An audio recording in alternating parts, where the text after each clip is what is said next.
নমস্কার বন্ধুরা, care kitchen স্কুলে সবাইকে স্বাগত। আজকে আমি তৈরি করব সহজ পদ্ধতিতে মটন বিরিয়ানি।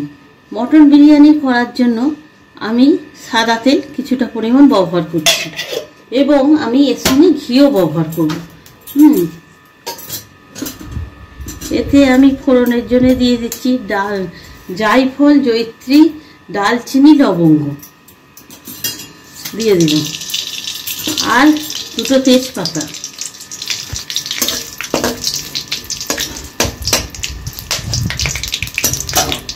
সেন্ট উঠে গেলে আমি এই ডিমগুলোকে একটু সামান্য পরিমাণ এরকম করে দাগ দিয়ে সামান্য পরিমাণ একটুখানি করে দাগ দিয়ে কেটে নিয়ে ডিম দুটো ভেজে নেব।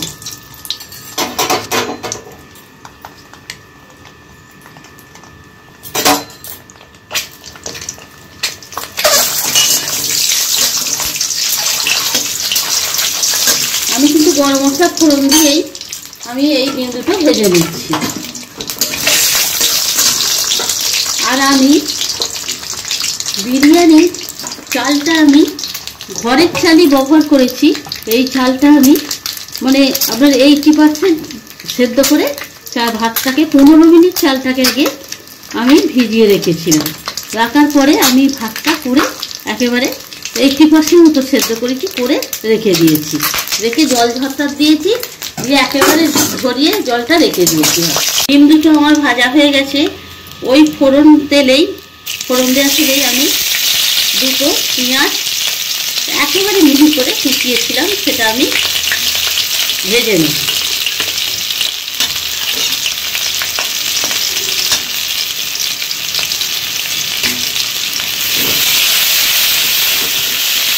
আমার পেঁয়াজ ভাজা হয়ে গেছে।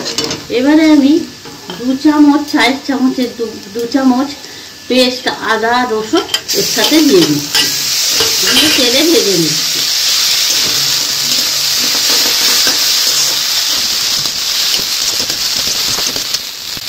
এইখানে আমার মটনটা হলুদ দিয়ে সেদ্ধ করা আছে।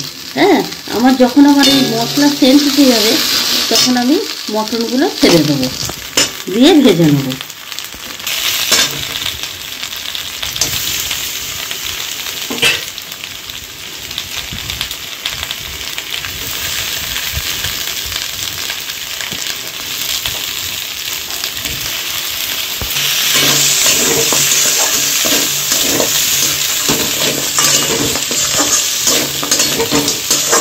আমার মটনগুলো যেহেতু সেদ্ধ করা আছে হলুদ নুন দিয়ে, আমার এটা বেশিক্ষণ কষতে লাগবে না।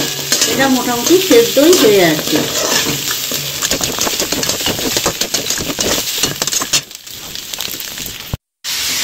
আমি 2 চামচ বিরিয়ানির মশলা এতে দিয়ে দেব।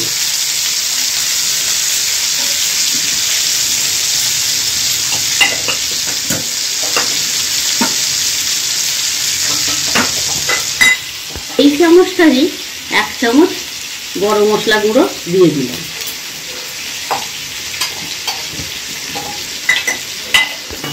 আমি একটু নেড়ে নেব।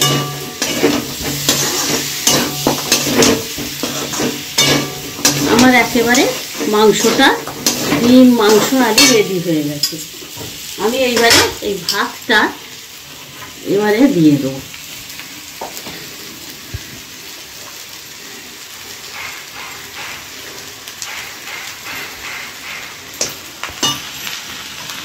ভাতটা দিয়ে এবার তলা থেকে উপরটা ভালো করে নেড়ে এগুলোকে আমি ভালো করে একটু ফ্রাই করে নেব।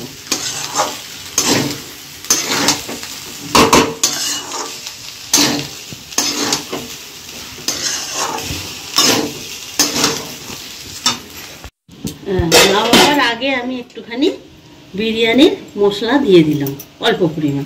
আর 2 চামচ, এই 4 চামচে 2 চামচ ভর্তি ঘি একবারে দিয়ে দিলাম। দিয়ে আমার একেবারে এবারে নেড়ে নেব। নেড়ে নিলেই আমার সহজ পদ্ধতিতে মটন বিরিয়ানি একেবারে তৈরি। দেখুন আমার একেবারে তৈরি হয়ে গেছে মটন বিরিয়ানি। এই পদটি কমপ্লিট হয়ে গেছে। পদটি বাড়িতে সকলে ট্রাই করবেন। কেমন লাগলো আমাকে কমেন্ট করে জানাবেন। আমার চ্যানেলটি লাইক, শেয়ার, সাবস্ক্রাইব করে আমার সাথে থাকবেন। এতক্ষণ আমার সাথে থাকার জন্য সকলকে ধন্যবাদ। সকলে ভালো থাকবেন। দেখা হচ্ছে পরের ভিডিওতে নতুন একটি রেসিপি নিয়ে। নমস্কার।